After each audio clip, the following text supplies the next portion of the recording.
gracias por la asistencia. Muchísimas gracias también a Federico Olguera por estar entre nosotros. Quería presentarlo, para mí es una satisfacción realmente me alegra poder presentarlo. Es el catedrático de Economía Aplicada de la Universidad de La Laguna.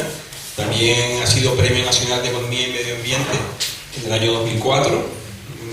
Su especialización está referida, siempre ha estado referida a temas del agua, con la economía del agua, pero también, digamos, tiene unas importantes aportaciones en temas de los megaproyectos, en los temas de la calidad de la democracia, etcétera, etcétera. Tiene una cantidad de publicaciones enormes, lo pueden comprobar poniendo su nombre en Google. Hay muchísimas de ellas abiertas, por ejemplo las de la Fundación Hogar del Empleado, en la revista Papeles de la Fundación Hogar del Empleado, Papeles de la FUGEM. Ahí pueden descargarse un montón de trabajos de él, y también el Mediterráneo Económico, etcétera, etcétera, ¿no? Por ejemplo, a mí personalmente, una de las que me ha encantado mucho, una de sus publicaciones, se titula Sobre la deshumanización de la economía y de los economistas. Pueden acceder a ella en la revista Mediterráneo Económico, una revista de la Caixa, en el número 23, y ese es un tema, por lo menos para mí, de un interés crucial en nuestros días, ¿no? Luego, ya para terminar, decirles que no solamente, digamos, su compromiso ha sido desde hace muchos años con la ciencia, con la publicación, con la investigación, también, digamos, fue muy activo y digamos, le costó algún que otro disgusto, cuando se enfrentó y cuando, digamos, fue crítico con la construcción del muelle del puerto de Granadilla. Encabezó el movimiento social, estuvo, digamos, en vanguardia en contra de ese proyecto, lo que le costó, pues, digamos, difamación de los medios, de los poderes de ATI, de todos los poderes insulares de Tenerife, ¿no? Y bueno, yo destacaría, tiene un montón de cualidades, pero destacaría, por ejemplo, su coherencia, un referente, digamos, hoy de la economía ecológica en España, junto con Naredo, con Óscar Carpintero, un montón de economistas, y tenemos la suerte de disfrutar de sus trabajos y de contar con ese gran referente y esa voz crítica tan necesaria, o más necesaria hoy que nunca. Muchas gracias, Pedro, por esa presentación tan cariñosa.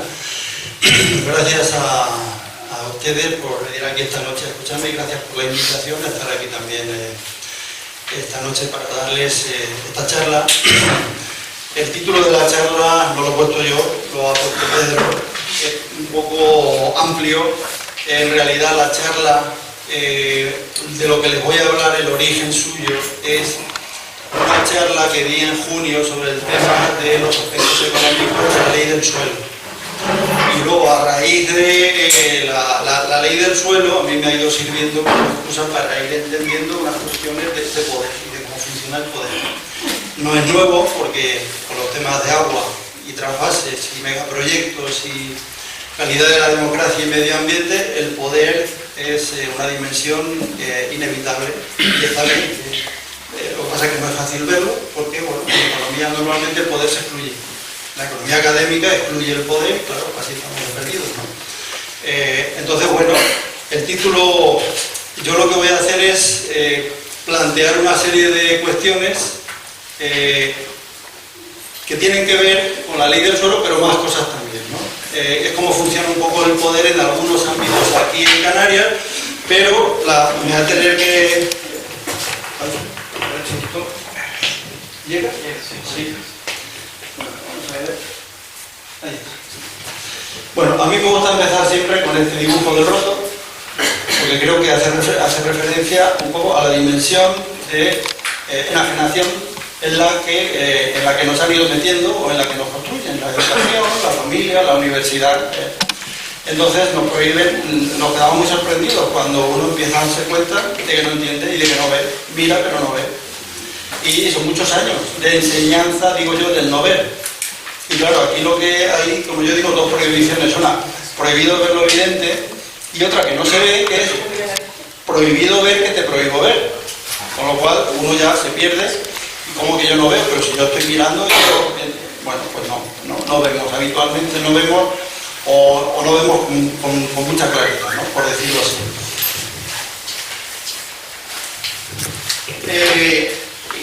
Aparte de que no vemos, por supuesto, que estamos en un sistema que democrático tiene muy poco, y entre otras cosas tiene poco porque no hay interés por parte de los gobiernos de construir o de formar individuos democráticos. Esto, claro, todos creemos que vivimos en democracia, pero a pesar, prohibido ver lo evidente, de que la práctica, la experiencia que estamos teniendo es la contraria, seguimos creyendo que vivimos en democracia. Prohibido ver lo evidente, voy a repetir continuamente, vuelvan a la primera, prohibido ver lo evidente, porque, bueno, fíjense un poco esto, Castoriadis es un filósofo griego,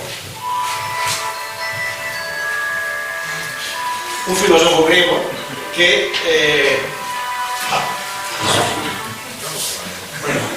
un filósofo griego que le gustaba la música y que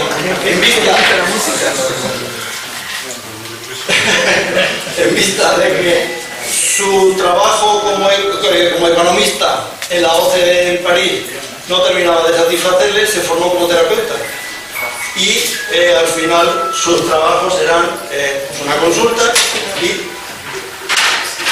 sus trabajos eran espléndidos. Mientras arreglan la música de Castoriadis, yo sigo. Bien. Bueno. No es de nadie, pero suena. ¿Es alguien que ha dado un poco por aquí o mochila o cerramos? Sácate lo sacas y lo puedes silenciar.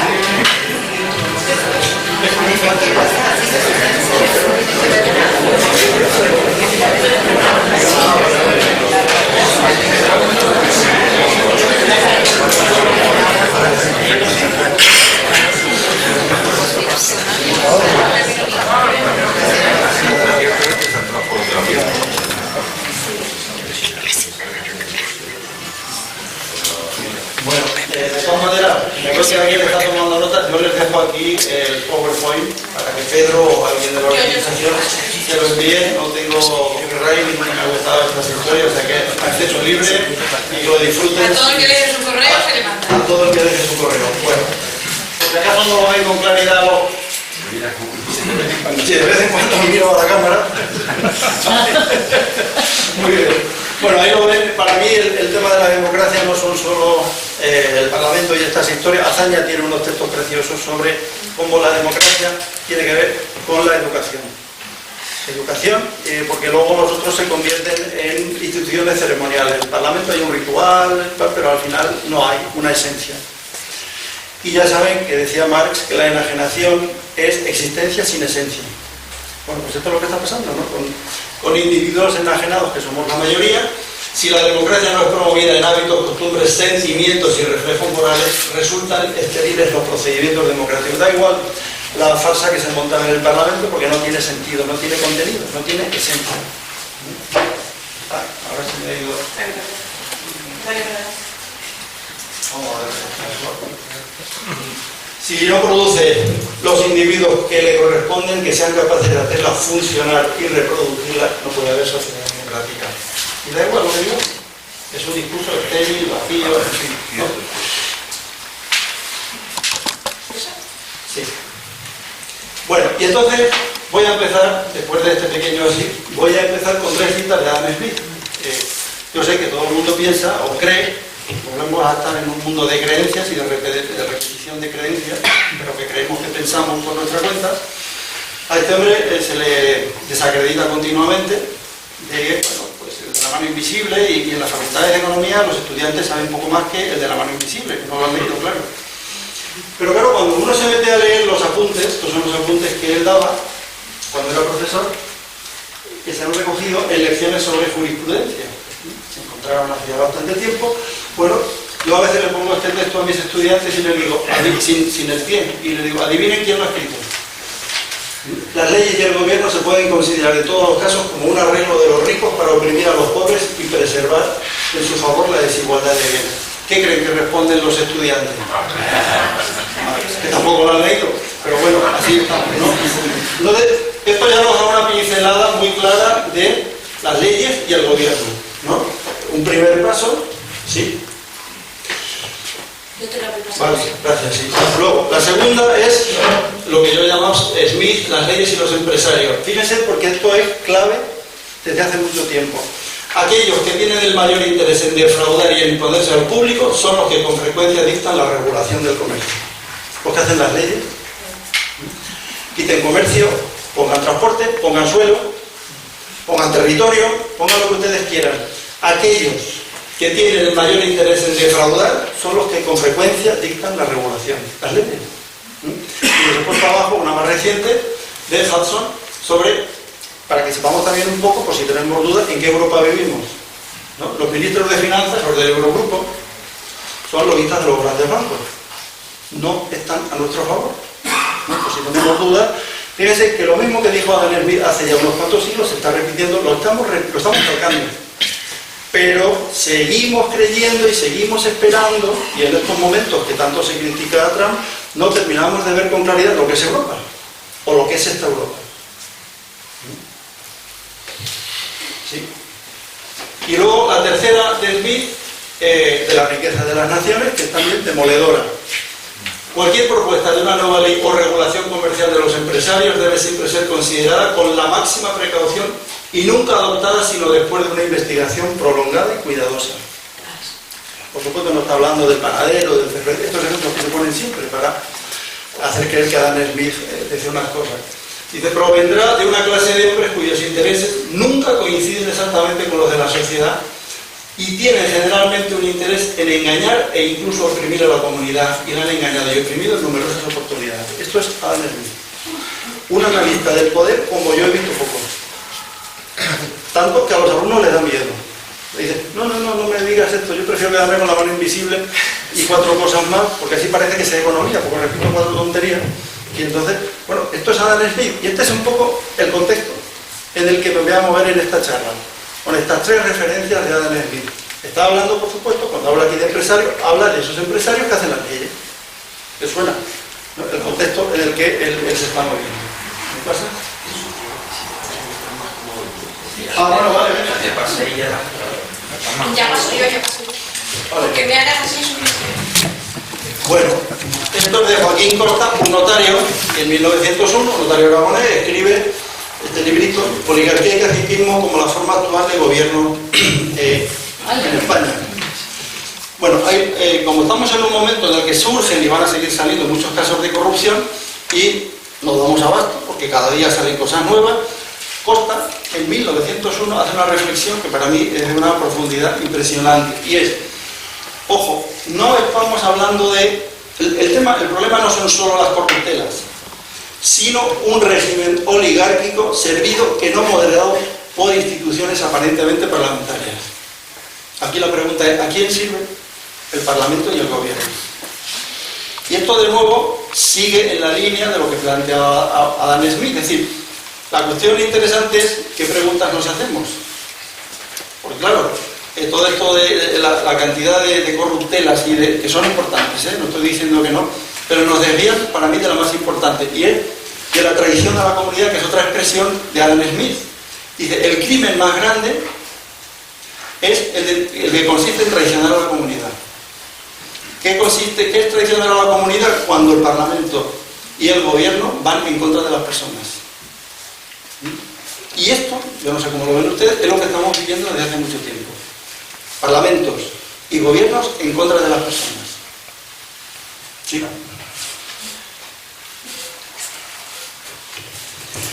Esto es una especie de pequeño homenaje a Pérez Galdós, ya que estamos aquí cerca de su casa, ¿no?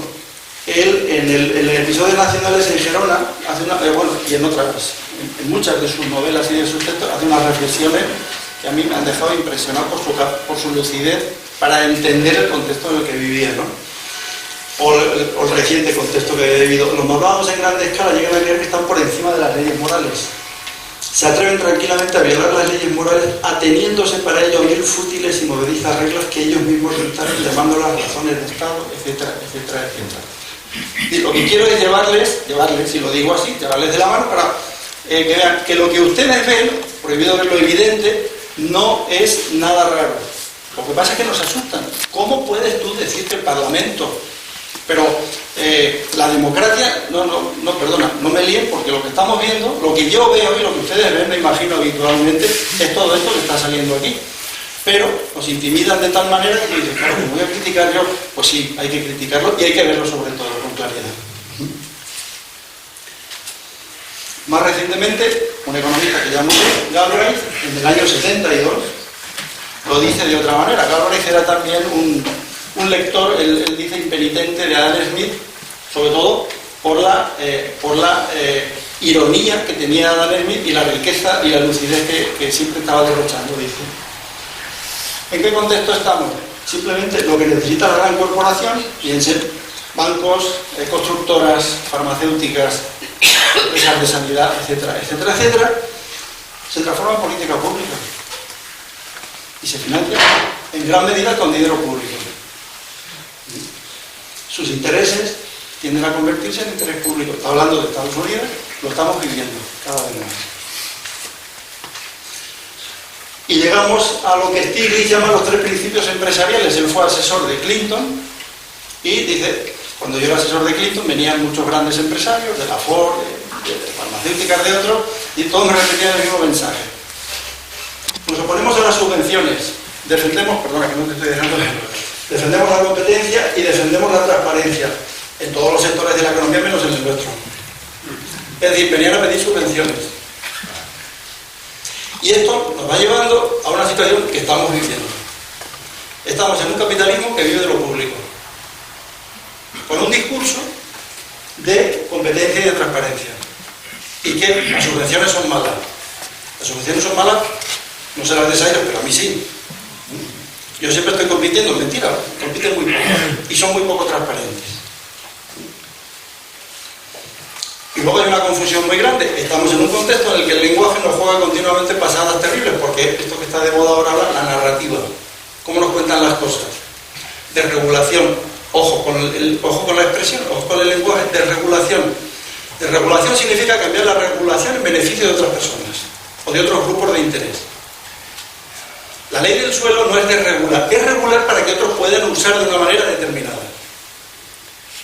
Y lo verán muy bien con Faustino la semana que viene. No he visto a nadie que hable con tanta claridad y que sepa tanto del tema de las leyes del suelo y del territorio como Faustino. Es fascinante escuchar. Van a ver que estas supuestas desregulaciones, el lenguaje nos juega, nos enseña, es un lenguaje que nos enseña y que nos impide ver y entender con claridad. ¿Están desregulando? No están desregulando, están re-regulando en beneficio de otros grupos de interés. Y entonces Baker, esto es un texto que le doy mucho a mis estudiantes, no terminan de verlo con claridad porque la mayor parte del lenguaje en la facultad es el de la desregulación. Y entonces, claro, bueno, pues yo no doy apuntes nunca, siempre doy textos, digo, muy bien. A mí no me van a echar la culpa luego de que yo les doy textos para que ustedes traten de entender. Ahí tienen. La derecha tiene tanto interés como los progresistas en que el sector público intervenga.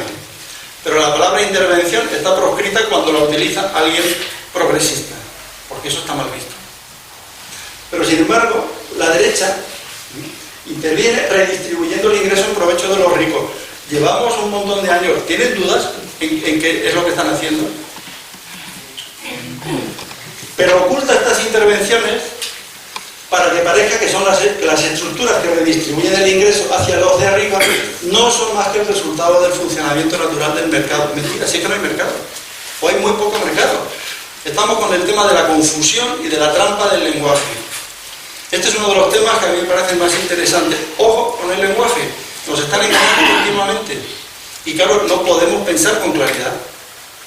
Si te trampean el lenguaje, uno no sabe expresar lo que está viendo. Te hablan de mercado. Cuando yo digo, ¿pero de qué mercado están hablando ustedes? ¿De qué mercado con la banca cuando el Banco Central Europeo les presta al 0% y luego ellos lo prestan al 5 o al 6 o compran deuda pública? Eso es un negocio. Y como eso, muchos más. ¿Quién compite? ¿De qué mercado están hablando? Pero esto no se abre, no se plantea en general en las facultades de economía y muy poco en los medios de comunicación. El uso tramposo y fraudulento del lenguaje.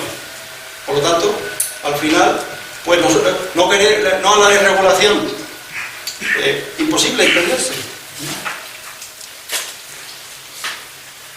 Cada vez que liberalizan algo, nos esclavizan un poco más, efectivamente. El roto siempre está ahí atento a echarnos una mano y ven que el roto escribe muy poquito.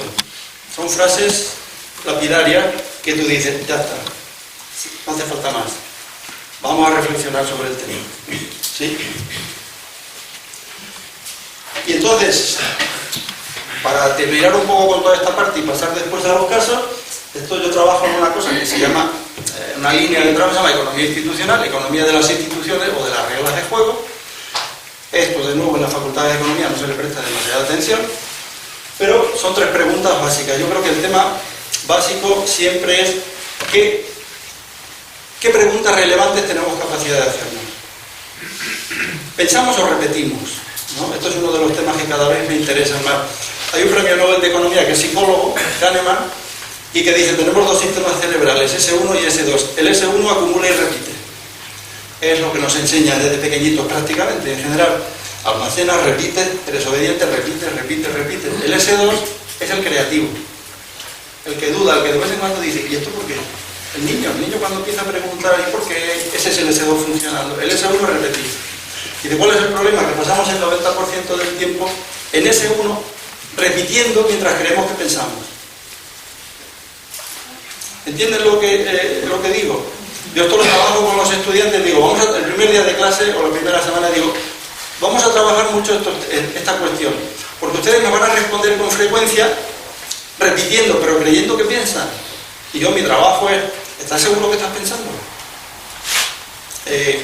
¿Seguro que no estás repitiendo algo que te enseñan? No pasa nada, pero ¿eres consciente de que estás repitiendo? Y tenemos broncas a veces interesantes porque se molestan. Todos nos molestamos cuando algún texto o uno empieza a ver que está repitiendo y dice, oye, yo creí que él pensaba, no, está repitiendo. Y esto es molesto, es muy molesto, a mí también me pasa. Digo, oye, yo pensé que era yo el que estaba pensando, pues no, está repitiendo. Bueno, ahí vamos, ¿no? Y entonces, claro, la única manera de no repetir es plantearse preguntas más o menos relevantes, ¿sí? En economía institucional, una pregunta básica es, no hay economía sin reglas. Claro, el punto primero, ¿quién tiene capacidad de construir las reglas? Ya veíamos lo que decía al principio Adam Smith. ¿Quién construye las reglas? No todos, ¿eh? Lo estamos viendo. ¿Quiénes están en posición de recibir los beneficios derivados de esas reglas? ¿A quién benefician estas reglas? Toda esta mal llamada crisis es una nueva regulación, de nuevo insisto, en beneficio de quién hace las reglas, quiénes están en posición de recibir los beneficios y quiénes están expuestos a cargar con los costes. ¿Quiénes están pagando los costes de esta mal llamada crisis? Pues la mayoría de los que estamos aquí. Y muchos otros que están mucho peor que nosotros. Y luego queda una pregunta que se hace tú, un economista norteamericano: ¿se cumplen las reglas? Porque esto, a un nivel, hay una idea de poder muy interesante. ¿Qué es tener poder? Tener capacidad de fijar las reglas, de cambiarlas durante el partido si no me interesan y de violarlas impunemente. Violarlas, ¿le suena? Fijar las reglas, cambiarlas durante el partido y violarlas impunemente. Y nos quedamos todos diciendo, oye, que las reglas eran estas, eso para ti, yo las cambio. Oye, pero que la hipoteca, sí, ahora te la cambio, pero no, y muchas cosas más. ¿Vale? Bueno, y empezamos ya, en este contexto, paso a ver cómo se aplica esto, o cómo lo veo yo, a algunas cuestiones de Canarias. La primera idea es la de región ultraperiférica. Yo hace años empecé a escribir una serie de artículos donde cuestionaba la idea de región ultraperiférica. Digo, ni ultraperiferia, ni semiperiferia, ni periferia, feria. Esto es la feria de las subvenciones para algunos. ¿Sí? Pero claro, se sigue insistiendo, somos una región ultraperiférica, es que estamos muy mal, lejanía, insularidad, fragmentación, y aquí esto está fatal, la economía es fatal, es que aquí no se puede hacer nada. Y nos lo creemos. Y encima en la Facultad de Economía hay profesores que tienen asignaturas que explican Canarias como región ultraperiférica. Y yo ¿Qué hacen? ¿Pensar o repetir? Obedecer simplemente. Desde mi punto de vista. ¿Seguimos?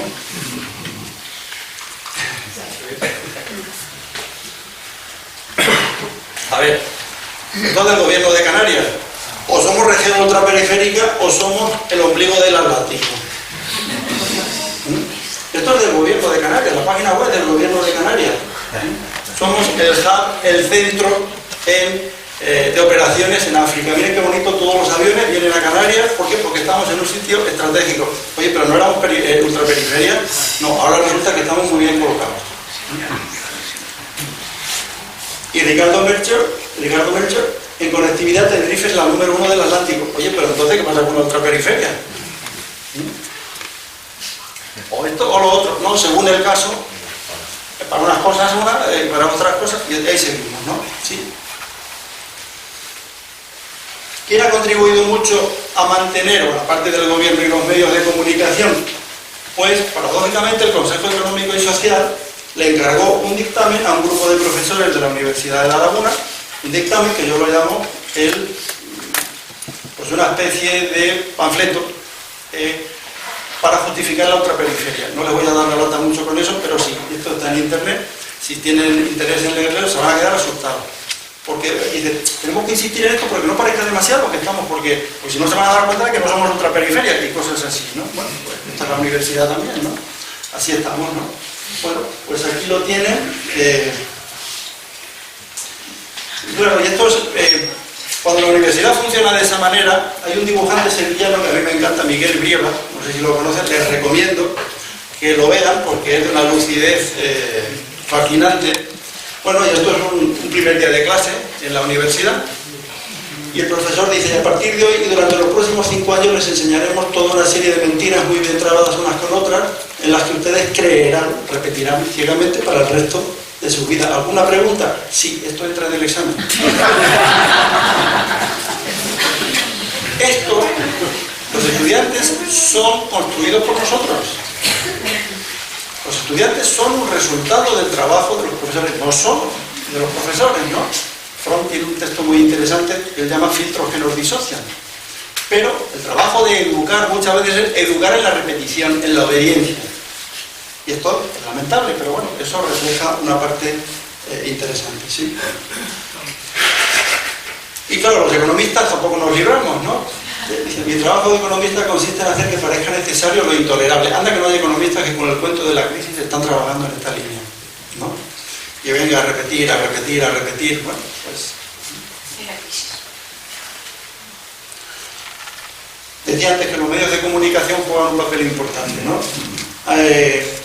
Bueno, los millones de euros que se gastan en medios de comunicación, en crear fidelidad y obediencia en los medios de comunicación por parte de los partidos políticos es escandaloso. Escandaloso. Entonces, bueno, hay cada vez más material que va saliendo. La revista está Contexto, Medio Contexto. Bueno, es un pozo sin fondo. Claro, evidentemente nunca vamos a encontrar ni crítica ni claridad en los análisis que se hacen, en el caso de que se pueda hablar de análisis.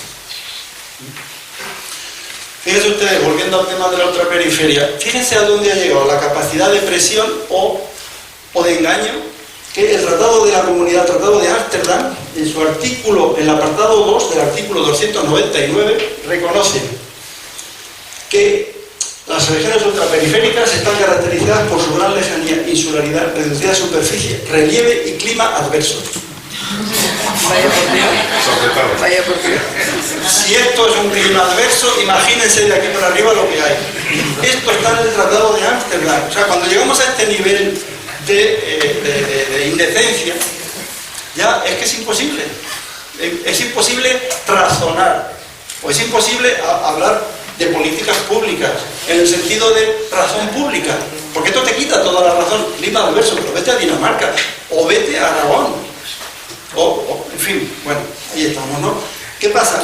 Que hasta Coalición Canaria, en un congreso suyo en abril de 2002, reconoce la evidente ventaja competitiva que reporta como recurso turístico nuestro paisaje y nuestro clima. O sea, por un lado se presiona para que el Tratado de Ámsterdam reconozca estos disparates, pero luego en las ponencias reconocen que menos mal que tenemos este clima. Bueno, pues esto forma parte de la de la disociación en la que nos estamos moviendo continuamente. Mentiras continuas y lo vamos a seguir viendo.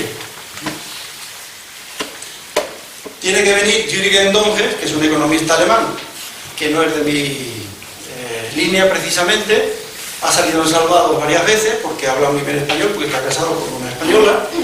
Este lo han traído, el gobierno de Canarias lo ha invitado muchas veces, hace poco lo invitó a la Cámara de Comercio de Tenerife, y en un momento debió cansarse y les dijo: esto de la ultraperiferia solo sirve para el chantaje político. Ustedes no me pueden decir que no pueden hacer negocios con la península, pero sí con China. Pero les da igual, ellos sí, que ya está. Entonces, este es un artículo muy interesante donde él dice: hombre, ya está bien, ustedes ya está bien. Bueno, pues ahí seguimos. Otro eje, ¿no? Como el título de la charla va de eje, bueno, cuando queremos hacer algún disparate, y esto está relacionado con los megaproyectos, pues siempre hay dos mentiras que todo el mundo cree. Esto va a generar empleo y no podemos estrangular nuestro crecimiento. Ya con eso ya todo el mundo, no podemos estrangular nuestro crecimiento, ni siquiera en una isla, ¿verdad? Así estamos las islas, sobre todo Gran Canaria y Tenerife, colapsadas. Estamos colapsados, totalmente.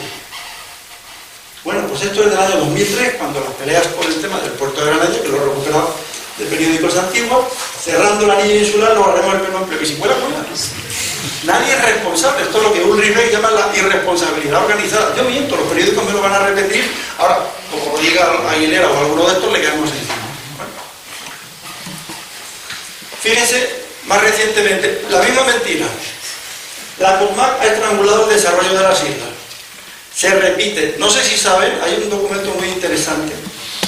Hay una publicación, El Estado del Poder 2015, en el que tienen un trabajo muy interesante sobre el tema de lo que llaman las PR, las Public Relations Agencias, ¿no? Cómo construyen en formato de publicidad los discursos de los políticos. Y esto, no sé si lo saben, es más habitual de lo que ustedes creen. Son agencias de publicidad las que están continuamente poniendo en boca de los políticos lo que esto le da forma a la mentira que tienes que expresar. Ahí lo tienen. La COSMAC ha estrangulado el desarrollo de las islas. Vamos a ver el estrangulamiento. Bueno, esto es de Faustino, que lo pondrá posiblemente la semana que viene. ¿Qué se dice? La ley del suelo es que no hay suelo. Es que estamos ya, miren, 50 millones de metros cuadrados en suelo urbanizable disponible. Suelo urbanizable turístico con capacidad para 260.000 camas. Suelo industrial, tú dices, ¿dónde está el problema del suelo? Pero lo repiten, y como también dicen que van a crear empleo, pues claro, la gente dice, pues venga, sea lo que sea, empleo, a ver si nos toca, pues esto es como la pedrea, a ver si realmente nos toca algo. Y claro, al final, pues toda la dirección es, hay que eliminar la COSMAC. No queremos control. Como si tuviera control. ¿Sí? Sigue, por favor.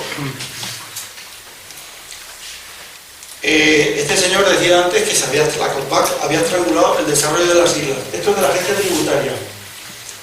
Son los datos de las dotaciones RIC desde el año 96. Faltan los 2 años anteriores al 94 y los 12. ¿Sabe cuánto, según la agencia tributaria, se ha dotado de RIC en estos años, desde el 96 al 2014? 28.000 millones de euros. Esto, ustedes piensen, ¿una economía estrangulada puede dotar 28.000 millones de euros? O sea, 30.000 o más desde que empezó, en el 94. ¿De qué estrangulamiento están hablando? Es imposible que una economía que esté mal deje de pagar tantos impuestos y genere dotaciones RIC con esta cuantía. Es salvaje la cantidad de dotaciones RIC, muchas de las cuales no han servido para nada. Esto no es una economía estrangulada. Esto es una economía con una distribución de la renta tan desigual y con un sistema fiscal tan injusto. Pero, como nos siguen diciendo que somos ultraperiferia y no lo creemos, pues, bueno, ahí seguimos, ¿no? 30.000 millones de RIC y además, en el 2013, Paulino Rivero firma un préstamo con el BBVA de 1.000 millones de euros para modernizar el turismo en Canarias. Pero vamos a ver, si ustedes no saben qué hacer con la RIC y encima le piden al gobierno que les ayude con fondos para modernizar. Esto está en 2013, no estoy hablando, esto es con la llamada crisis.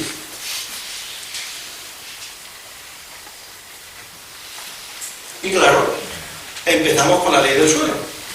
El aviso dice que la ley del suelo conseguirá automáticamente más empleo e incrementar la recaudación. Tú dices, pero ¿qué recaudación? ¿Por qué no quitar la RIC? No se les ocurre. No se les ocurre, claro, lógicamente.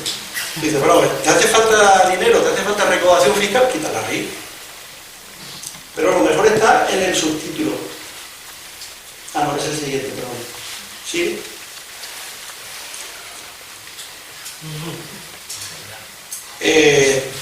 Queremos crear empleo, queremos recaudar más y por lo tanto, toma, empleos. Ya saben que esto estaba en la página web del gobierno, había una comparación entre los sueldos de Canarias, Europa y España, diciendo, Canarias tenemos los sueldos más bajos, vengan aquí, tampoco van a pagar impuestos y el medio ambiente nos da igual, o sea que, completo, aquí esto va a ser bingo. Pero fíjense también el subtítulo, Fernando Clavijo justifica que legisla para los empresarios porque son estos los que crean empleo. Mentira. Mentira, no todos crean el empleo que él dice. Sigue, por favor. Claro, ya le van poniendo cifras. Esto pasaba con Granadilla. Ricardo Melchor decía, hablaba de pleno empleo, Clavijo 15.000, claro, es muy goloso. ¿Quién va a decir que no a una situación de este tipo? Hasta que se dan cuenta que es mentira. No puede nadie decir que está en contra de eso, puede decir, estás en contra del empleo. Tú porque estás muy bien, como me dicen a mí, eres funcionario. Claro, todos se ponen a Granadilla porque son funcionarios, trabajan 8 horas, ya saben, todo lo que comentaba antes Pedro y mucho más. Bueno, a mentir, que como ellos tienen más eco que lo que nosotros, bueno, pues vamos a seguir por ahí.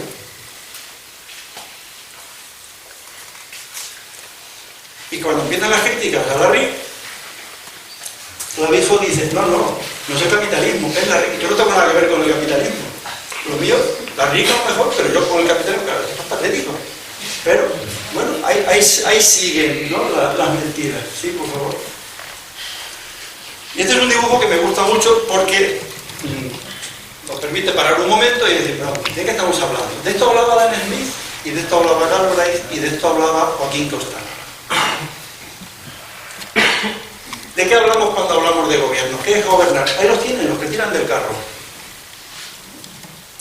Los que obedecen ciertas órdenes y luego aplican. Pero el dibujo este es fantástico porque ahí tienen a toda la gente de Wall Street pegando latigazos, tira del carro, ahí tienen a Sarkozy, Merkel, Obama y Cameron. ¿Saben dónde ha salido este dibujo? En el Financial Times. Financial Times. No hay ninguna revista de crítica ni nada, el Financial Times. Y la conclusión del artículo es los bancos siguen gobernando.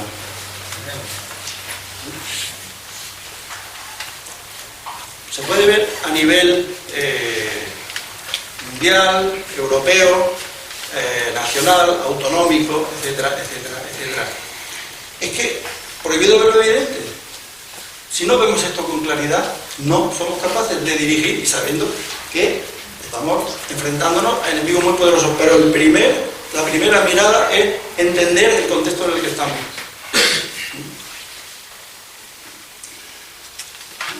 Bueno, vamos a seguir, ya que estamos con lo del carrito, el carrito anterior, ¿qué está pasando aquí?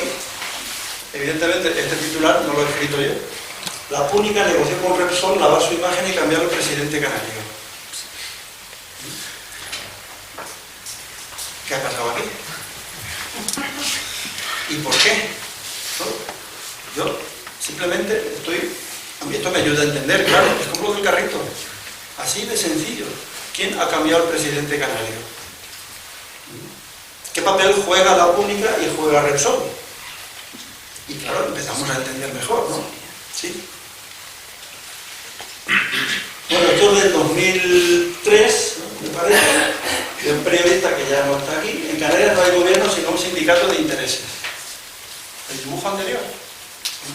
Claro, es empezar a entender que intereses son los que controlan aquí y toman hacen la regulación, como decía Adam Smith. ¿Sí? Esto es de Greg Palast, un periodista norteamericano que tiene un libro que les recomiendo, que se llama La mejor democracia que se puede comprar con dinero. Yo estoy suscrito a su blog, que es gratis, y ha escrito un último artículo diciendo, aparte de todo lo que se dice de Trump, ha hecho lo mismo que hizo Bush cuando le quitó las elecciones a Al Gore, que es limpiar el censo electoral de negros y expresidiarios. No he visto ningún periódico español que reflejen, si quieren métanse en Greg Palast, sale su blog, el último artículo que ha escrito es con datos reales como Trump con su gente han limpiado los censos electorales limpiado, entre comillas, de estados clave para impedir que votase gente que le podía dar la mayoría a Clinton. Ojo, que tampoco estoy muy contento con lo que podría haber hecho Clinton, ¿no? Estoy simplemente añadiendo una variable más sobre esta cuestión. ¿Sí? Bueno, perdona, lo que viene a decir ahí es que los golpes de Estado seguirán el modelo argentino y transformarán en intrascendente a su presidente oficial, que solo servirá como factotum de los planes empresariales. Esto es Rajoy clavado. Y no es el único. Clavijo posiblemente está muy bien retratado ahí. Y muchos más. Este es el contexto en el que nos estamos moviendo. ¿Sí? ¿Y qué pasa? ¿Quién está haciendo, desde mi punto de vista, alguna de las mejores reflexiones sobre la distribución y la desigualdad de la riqueza en España? Oxfam. Oxfam está haciendo un trabajo impresionante. Y en un informe sobre el tema de la desigualdad en España, ahora aparecerá el título, Daniel Montero, un periodista, lo que viene a plantear es 8 de cada 10 personas piensan que en España las leyes están hechas para proteger a los poderosos. Un sistema donde unos pocos se enriquecen a costa de todos. La clase política garantiza el enriquecimiento de los más ricos. Esto es una encuesta que cita Daniel Montero, que es lo que piensa el 80% de la muestra que él entrevistó. El título del informe de Oxfam es este: Gobernar para las élites, secuestro democrático y desigualdad económica. Y les recomiendo, está libre en internet también, no tiene desperdicio. Y esto se ve poco, claro, porque son datos excelentes, son panorámicas muy buenas.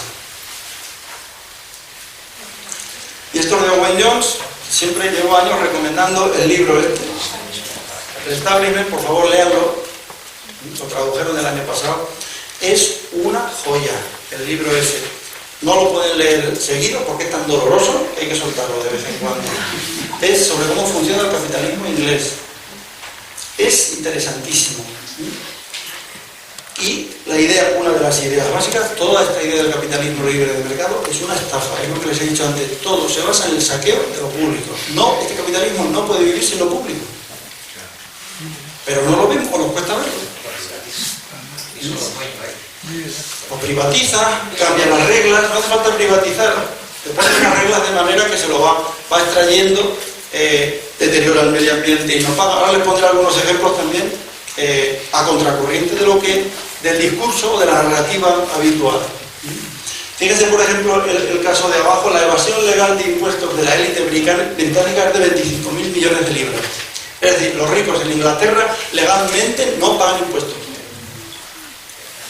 Pero el fraude en las prestaciones sociales es de 1.200 millones. ¿A quién le cae todo? A los de las prestaciones sociales. Me estaba contando Pedro la última película de Ken Loach, que no la he visto, pero va a ver ese tema. El libro de Owen Jones tiene un capítulo dolorosísimo sobre este tema. Cómo criminalizan a los de 2.200 mientras los otros son líderes naturales, ¿no? Es natural que yo no pague impuestos, ¿no? Léanlo, por favor. Bueno, y el roto de nuevo, en una línea, capitalismo a tope, pero con dinero público. El empleo. Vamos a crear empleo. Bien, ¿qué tipo de empleo? ¿No? Todos sabemos ya lo que está ocurriendo. Un empleo precario, mal pagado, con muchas más horas de las que se firman, parte en blanco, parte en negro. Un auténtico desastre. Bueno, ya sabemos que tener trabajo no garantiza salir de la pobreza. Cáritas está ahí dando una información muy interesante de lo que está ocurriendo. La gente que le llega a los comedores, hace encuestas, de dónde viene esta gente, muchos tienen trabajo y no pueden comer. Esto es de un libro del año 2000 de Estados Unidos, Turbocapitalismo, de un economista, Ludwig, Fíjense, el 55% en el año 2000, el 55% de la población activa trabaja como vendedores, camareros, camareras, amas, la mitad de los cuales tienen empleo precarios, de bajo salario. Más de un cuarto es working poor, trabajadores pobres, cuya remuneración es inferior a la línea de pobreza incluso cuando tienen 2 o 3 empleos. A esto vamos, Esto lo estamos viviendo ya aquí. Porque es tan indecente a lo que llamamos empleo en estos momentos, o a lo que el gobierno llama empleo en estos momentos, que todos conocemos gente que está viviendo esto. Todos, o todas.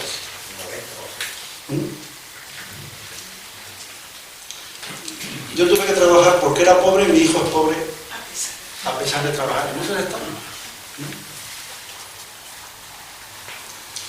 Entonces hay dos ideas con el tema del empleo. Miren, nunca va a haber empleo para todos. No lo van a crear, no están interesados en crearlo, pero ellos hay un chantaje con el tema del empleo. Si invierten, creamos empleo. Si no, nos vamos, vete. Los gobiernos no se atreven, vete. Entonces hay dos líneas muy interesantes. Una, la del trabajo garantizado, que es la que está defendiendo más o menos Izquierda Unida, y la otra es la de la renta básica. Las dos me parecen interesantísimas y darían para conferencias completas, ¿no? Simplemente las apunto. El coste de un programa, estos son datos de Izquierda Unida, el coste de un programa de trabajo garantizado costaría 21.000 millones de euros, un 2% del PIB, muy inferior a los intereses de deuda que paga España, el 3,7%. Es decir, el trabajo garantizado costaría la mitad de los intereses de deuda que estamos pagando actualmente. Y muy inferior a lo que le ha costado al Estado no a nosotros. Rescatar a la banca, el 6%, 3 veces más que los programas de trabajo garantizado. ¿Sí? Luego, el otro tema es el de la renta básica. Hay estudios que ha hecho Daniel Raventós y su gente que están trabajando desde hace tiempo en simulaciones con datos reales de a la agencia tributaria. No hay ningún problema financiero para implantar la renta básica. Pero ustedes son conscientes de lo que nos están saqueando estos empresarios que dicen que compiten. Ahora les voy a dar algunos datos. ¿Sí?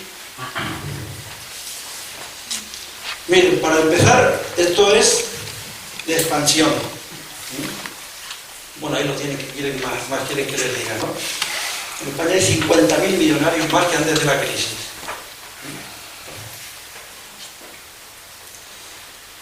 Y aquí nos dicen, esto tiene que seguir creciendo. ¿Para qué? ¿Para quién? No repercute. Este crecimiento salvaje que estamos teniendo en los últimos años, hay empresarios turísticos que me han dicho hace años, Federico, estamos ganando más que nunca. Más que nunca. No te lo puedes imaginar. ¿En qué se nota? Muy poco. Muy poco. Por ahí no hay solución. No. Hay que parar y decirle, ustedes no van a crear nunca empleo. Hay que empezar a trabajar con la renta básica. ¿Se puede aplicar la renta básica? Esto no tiene sentido. Turismo crece, pero el empleo que genera, sí, disminuye. Tenemos que empezar a ver con claridad estas cosas. Este crecimiento no va a resolver nada. Bueno, estos son datos, no sé si saben que se puede consultar en la página web de la agencia tributaria los datos de dotaciones RIC año a año. Lo digo porque siempre nos dicen que los más beneficiados son las pequeñas empresas. Es mentira. Los que más se benefician son las grandes. Ahí tienen un cuadro de número de empresas en negro, importe de la partida y la media. Pasa, y les doy solamente, he hecho una agrupación. En el año 2004, 11.278 empresas dotaron RIC, 2.000 y pico millones de euros, 158, es decir, el 1,4%, solo el 1,4% dotó 671 millones. Luego amplié la agrupación, 737, es decir, el 6,5%, dotaron el 57% de la RIC. El 7% de las empresas dotaron el 57% de la RIC. No son las pequeñas empresas las que se benefician. Y luego el 56% de las empresas dotaron el 10%. Y además, muchas no saben ni lo que es la RIC. Hay un estudio, la mayoría de los pequeños empresarios no saben lo que es la RIC. ¿En qué se ha gastado? Bueno, no sé si saben que Hacienda no exige que se declare en qué se ha gastado. Esto es una consulta que yo hice a la agencia tributaria en Madrid hace años. Me dijeron, no se exige al empresario que diga en qué se va a gastar. solo la cantidad. Entonces, lo que se sabe por estimaciones, por encuestas, etc. Salvador Miranda, hace mucho tiempo, dice suelo y cemento, pero luego hay un libro de hace 5 o 6 años, quizás más, que es lo que hace en unas encuestas, sigue saliendo construcción. Volvemos a una economía estrangulada. Estos son datos oficiales sobre las viviendas vacías en Canarias. Ahí viene, año 91, 89.000, año 2001, 117.000, y año 2011, no es el INE, es una estimación, 152.000. Estamos estrangulados. Esto es una economía estrangulada, la que es capaz de mantener 150.000 viviendas vacías hace 5 años. ¿De qué estamos hablando? Claro, yo lanzo, nos han estrangulado, pero ¿de qué me estás hablando? Y claro, cuando la Organización de Inspectores Fiscales del Estado dice que las empresas canarias, esto ya desde hace tiempo, están sobrecapitalizadas, no saben en qué gastar la riqueza. En la figura del beneficio fiscal isleño puede considerarse agotado. Las empresas en muchas ocasiones no saben qué hacer. Cualquier cosa menos pagar impuestos. Fíjense, no saben qué hacer y se van a Paulino y le dicen, dime dónde lo meto. Claro, un presidente que preside para la gente les habría dicho paga impuestos. Claro, eso es imposible. En estos momentos es imposible pensar que este presidente o el otro, el que tenemos ahora, le va a decir paga impuestos como pagamos la mayoría de los que estamos aquí, o todos, ¿no? O todos los que estamos trabajando. No, eso no. Ya veremos qué le busco, ¿no? Ya saben que una opción de materializar la RIC es comprar deuda pública. Claro, esto es de Valle Inclán, esto es esperpéntico. Un empresario no paga impuestos y le dice al cabildo o al gobierno, te presto, mira, lo que tenía que pagar te lo presto. Y el otro le dice, vale, y encima te pago. Esto es la realidad de esta economía estrangulada. Ustedes se imaginan que cuando llega junio, mira, yo hoy este año no pago, le presto a Hacienda, muy bien, estupendo, yo te lo devuelvo, no te preocupes. ¿Quién? Pero, ¿ustedes se dan cuenta de lo que supone eso? Que los empresarios, o algunos de ellos, puedan hacer esto. Claro. Y además, esto del Cabildo de Tenerife, de la página web, dice, con la deuda, las emisiones de deuda pública contribuyen directamente al desarrollo, claro, esa es la palabra mágica, al desarrollo de la isla a través de la financiación de las infraestructuras y permiten al inversor obtener una elevada rentabilidad financiera y fiscal. Pero bueno, ¿de qué estamos hablando aquí? Claro, que un cabildo diga esto. Bueno, a mí me faltan palabras, ¿eh? Y mira que he hablado varias veces, ya bastantes veces de esto, pero...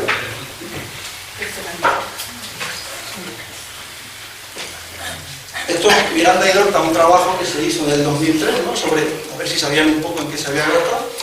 Fíjense qué afirmación. Para el empresario es una opción socorrida cuando ve que se agota el plazo de materialización y no tienen que invertir. Lo de la deuda, ¿no? Y para las entidades locales canarias supone una forma de financiación barata. Es falso. La financiación barata es pagar los impuestos. No tener que pagar porque te presten lo que tenían que pagar. Es que de verdad, esto es el mundo al revés del que habla Eduardo Galeano, ¿no? Claro. Y luego cuando Hacienda Madrid dice, bueno, ya se han pasado ustedes, ya no les dejo emitir más deuda, entonces ¿qué pasa? Pues empiezan los lloros, en este caso del que era presidente de la COE, hombre, la administración nos quita ayuda como del REC, la RIC, como instrumento fundamental para modernizar el tejido, ya estamos, para modernizar el tejido empresarial, pero si no sabes qué hacer, si estás esperando que te poder prestarlo, ¿no? Se priva a Tenerife, o a Gran Canaria, de una oportunidad extraordinaria para desarrollar obras que habrían contribuido a mitigar los efectos negativos de la alta tasa de desempleo. Ya estamos. Desempleo, desarrollo, las cuatro tonterías de siempre que no le dan contenido, pero que el lenguaje cala. Y si no cala, pues... ¿sí? Y claro, como aquí tanta gente va de constitucionalista, pues hay que echar mano de la Constitución. Y el artículo 31.1 dice, todos los españoles contribuirán al sostenimiento de los gastos públicos de acuerdo con su capacidad económica mediante un sistema tributario justo, Desde este punto de vista, la RIC es ilegal. Es inconstitucional. Y yo creo que hay que empezar a hacer una campaña clara en este sentido. Hay que abolir la RIC. No ha ayudado en nada a la mayoría de la gente. Evita que la gente que tiene que pagar impuestos para financiar, entre otras cosas, la renta básica o cosas de este tipo, no pague nada. Y aparte de otras ayudas que ya tiene, con unas regulaciones laborales indecentes también, unos deterioros ambientales terribles, esto es un solar para ellos simplemente. Un solar con mano de obra barata y con una fiscalidad que esto es un paraíso fiscal para ellos. No estoy exagerando, ¿eh? Pero no sé si saben que en el 2014 la RIC ha cambiado. O se ha añadido una opción común. ¿No saben qué hacer con la RIC? ¿Qué hacen ahora? La pueden meter como instrumento financiero. Como ha habido problemas, porque la gente no sabía en qué gastar, se van al boletín, no me acuerdo ahora mismo, artículo 27.4 del tercero. ¿En qué se puede meter? Cualquier instrumento financiero emitido por entidades financieras, siempre que los fondos captados sean destinados a la financiación en Canarias de proyectos privados. Y esto está muy vinculado con la ley del suelo. ¿Por qué? Porque permite que parte de la RIC se vaya metiendo en suelo y ya no tienes plazo de caducidad, que eran los 4 años que se exigía antes en la RIC. Ahora puede ser para toda la vida y puedes especular con eso. Están convirtiendo el suelo en un activo financiero. A jugar todos. Y esto es terrible. No sé si habían asociado esta reforma de la RIC con la ley del suelo. Es devastador lo que puede ocurrir si se aprueba esto. Porque va a ser, como le sobra dinero y no pagan impuestos, compro suelo y ya veremos lo que pasa. Ahí lo tengo, para cuando haga falta, para revenderlo. Ahora que yo creo que se van a estallar. ¿Eh? Se van apropiando de todo el territorio. Se van apropiando de todo. Y del agua, me imagino. Y compran, a la vez que eso, compran agua y compran... Bueno, el agua en principio no está bien medida, pero no me extrañaría que fuera poco a poco. Porque claro, lo que pasa es que yo creo que este modelo... Esas son las dos claves de... Este modelo no va a seguir mucho tiempo. Ahora iremos viendo algunas cosas. O no puede seguir físicamente mucho tiempo. Bueno, sigue porque esto tiene que ver más con el tema... Bueno, estamos con la energía. Esto es del año 2015. Luego acusa a la industria de bloquear de nuevo la energía eólica en Canarias. Bueno, aquí volvemos al otro tema de la maraña administrativa. Otro cuento chino, la maraña. La maraña que han creado ellos. Pero le llaman la maraña y no hay libertad de mercado y cosas de ese tipo. Y todo, claro, no hay libertad de mercado, oiga. Es decir, no puedo hacer lo que quiero. No sé si conocen este informe, que también está en internet y les recomiendo, el coste real de la energía. Estudio de los pagos ilegítimos al sector eléctrico español. Me salgo de Canarias, pero este informe sirve para entender, porque aquí estamos siempre con el cuento, el coste de generación de electricidad es muy caro en Canarias por el tema de la fragmentación. Miren, ya nos están, pasa por favor, nos están engañando tanto. Miren, los pagos ilegítimos, según este informe, en los últimos años han sido de cerca de 80.000 millones. Nos han sacado 80.000 millones. Pero, ¿qué es lo que nos llega? El déficit tarifario. Encima le debemos. Desde la época de Aznar, la legislación, vuelvan a Adam Smith, la legislación sobre formación de las tarifas eléctricas, sobre los pagos, etcétera, etcétera, etcétera, se ha ido modificando de manera que realmente es un fraude total el precio del kilovatio, tal y como lo estamos pagando, dejando de lado además todos los impactos ambientales que tiene. El caso es que nos dicen que les seguimos debiendo dinero y nos han sacado 80.000 millones de más. Con los gobiernos que regulan y que establecen las reglas de juego para la formación del precio del kilovatio. Y siguen diciendo que les debemos todavía por el déficit tarifario. Nos han sacado más de 80.000 millones de euros en pagos ilegales.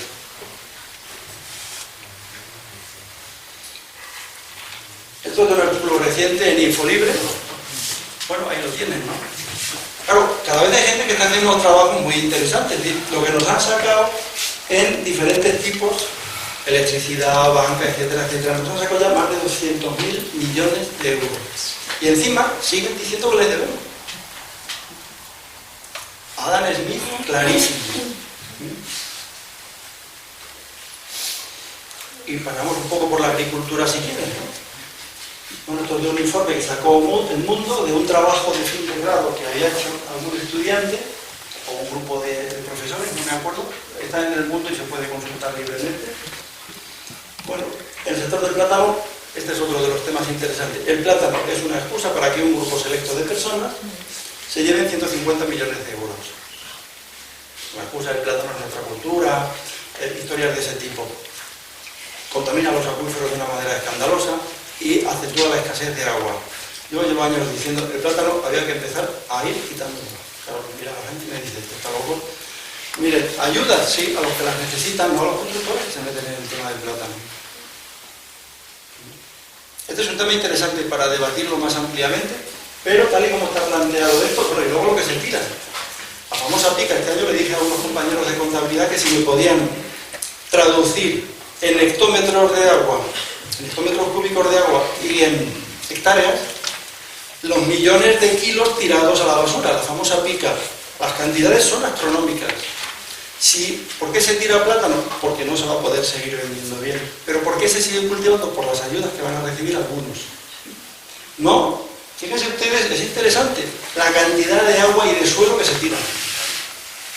Y es lo que contamina, porque no se tira el plátano ecológico, se tira el plátano convencional. Aquí hay tesis doctorales en la isla de Gran Canaria desde hace más de 20 o 30 años que ya analizan la contaminación química del acuífero o de los acuíferos. Relacionen las cuestiones, y esto es una bomba de relojería.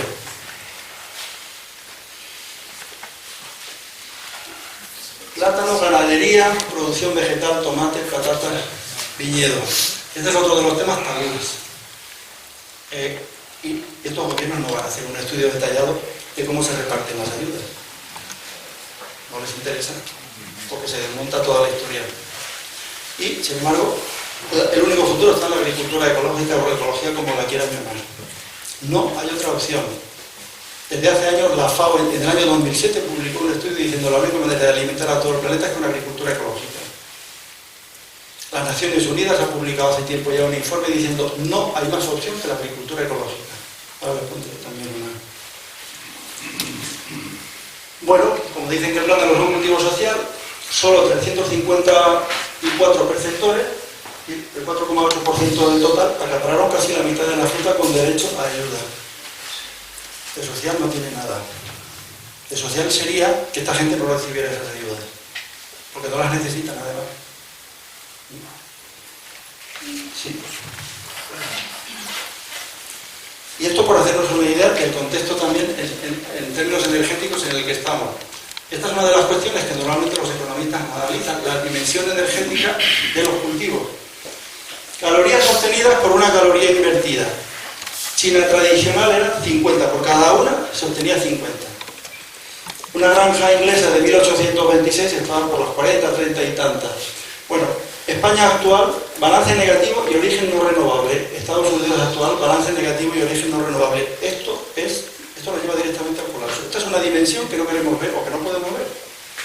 El coste energético y de contaminación de la agricultura convencional. Es un disparate lo que estamos haciendo. Esto no se puede mantener. El coste energético en calorías de origen fósil para producir calorías, para alimentarnos, el balance es negativo. Lo que pasa es que como no lo tenemos en cuenta, los precios, pero una economía abierta, ecológica, como la quieran llamar, tiene que incluir la dimensión ambiental y la dimensión energética. ¿Por qué? Porque, además, sí, estamos en un contexto que algunos ingenieros petroleros de Estados Unidos, en un informe que han sacado el año pasado, predicen, no sé si es la palabra adecuada, y en 10 años la industria petrolera de Estados Unidos se va a colapsar. ¿Qué significa exactamente eso? Significa que ahí tienen, en verde, energía disponible para el consumo, en rojo, energía usada en extraer, procesar y comercializar. Es lo que se llama tasa de retorno energético. Es decir, cada vez hace falta más energía para obtener la misma cantidad de energía. ¿Entienden la idea? Como el petróleo de calidad ha ido bajando, el petróleo más accesible o más fácilmente accesible ha ido bajando, ¿qué es lo que ocurre? Pues esto es el tema del peak oil o del cenit del petróleo. Cada vez cuesta más energía acceder a un petróleo, a una unidad de petróleo. Entonces tienen los viejos yacimientos pues la energía disponible era muy elevada. Miren la curva descendiente, actuales yacimientos, gas esquisto, bituminosas, petróleo esquisto. Cada vez es mayor la energía usada en extraer, procesar y comercializar. Este es el sentido que le están dando algunos ingenieros de la industria del petróleo en estos momentos, que también está en internet. Esto lo está utilizando mucho Ferran Vilar, no sé si lo conocen, es un ingeniero que tiene una página web que les recomiendo, se llama Usted no se lo cree. Es la mejor página que yo conozco en toda España para estos temas energéticos. Ferran Vilar hace un mes dio una charla en Lanzarote muy interesante y tiene un blog al que se pueden apuntar de manera gratuita también. Es decir, este es un tema clave y lo estamos ignorando. El tema de la alimentación fósil y luego el tema de la extracción de energía fósil con energía fósil, otro disparate. Unos rendimientos súper decrecientes que, según ellos, en 10 años la industria norteamericana, ni fracking ni historia, el fracking está prácticamente hundido. En términos energéticos también y en términos ambientales. Saben que para que el fracking fuese rentable, se produjo la enmienda Halliburton, es decir, derogamos las leyes ambientales. Con las leyes ambientales en vigor en Estados Unidos, el fracking no se podría haber llevado a la práctica, porque contamina muchísimo. ¿Qué hacemos? Derogamos las leyes, como hizo aquí Paulino con los cebadales en Granadilla. No pasa nada, derogamos, también. Cambiamos el catálogo, allí las derogaron y tienen unos problemas muy serios. Sí. No terminamos de creernos o de tomarnos en serio lo del cambio climático. Tenemos una foto de la NASA, septiembre del 84, septiembre del 16, sobre el hielo del Ártico.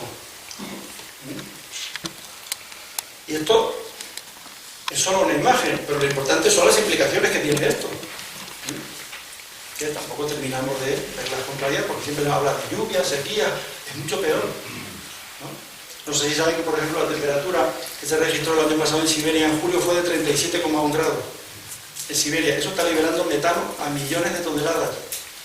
El metano tiene un peso, con el tema de captación de calor, mucho mayor que el CO2. Entonces, el permafrost se está liberando, se está fundiendo. Pero, bueno, cada uno... Cuando uno empieza a ordenar y a relacionar todas estas cuestiones, estamos en una situación y aquí queremos una ley del suelo para que vengan más turistas y para transformar esto en un solar. Esto es antisocial totalmente. No ya es irresponsable y disparatado, es antisocial, va contra nosotros, va contra las personas. Lo que les decía antes, el relator especial de las Naciones Unidas, el 10 de julio, el informe lo tienen también en internet, lo pueden descargar gratuitamente, completo en español. No hay otra opción. No hay manera. ¿Sí? Y voy terminando.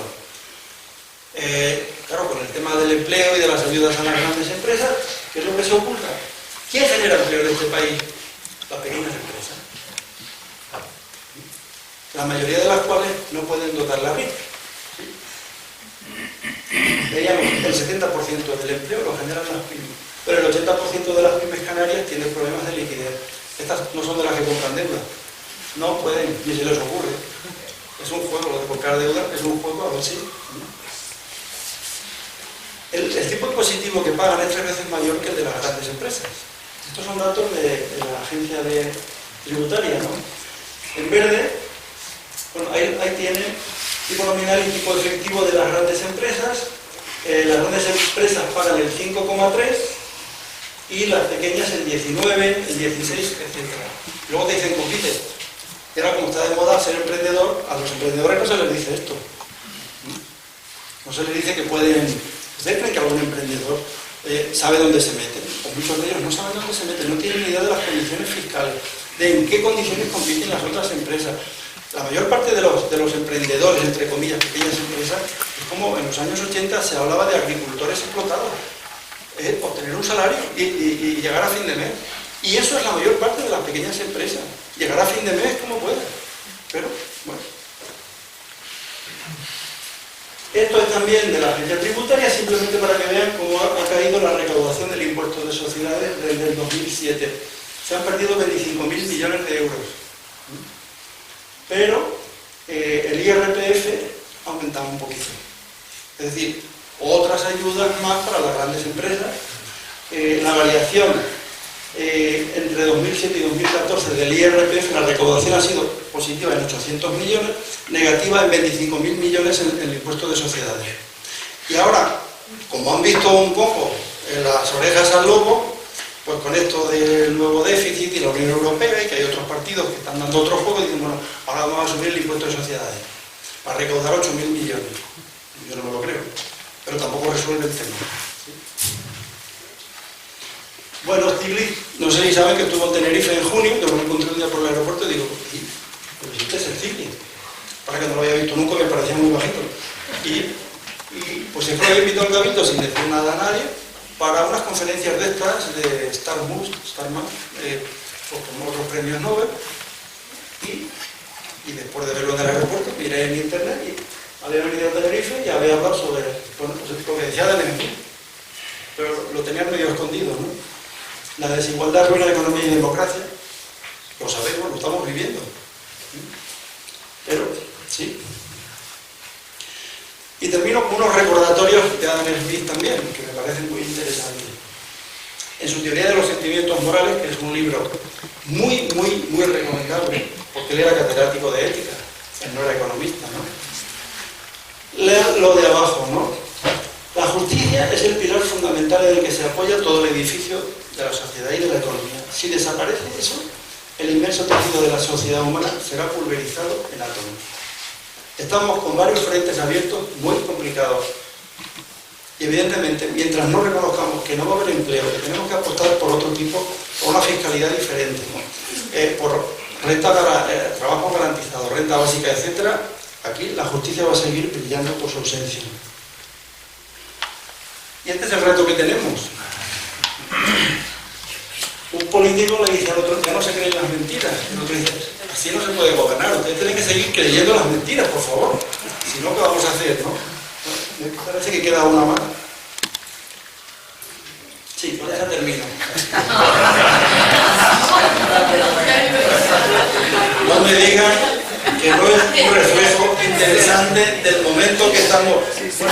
Bueno, lo ideal habría sido el selfie, ¿no? O sea, esto se hunde y me hago el selfie. Bueno, pues lo dejo aquí. Muchas gracias.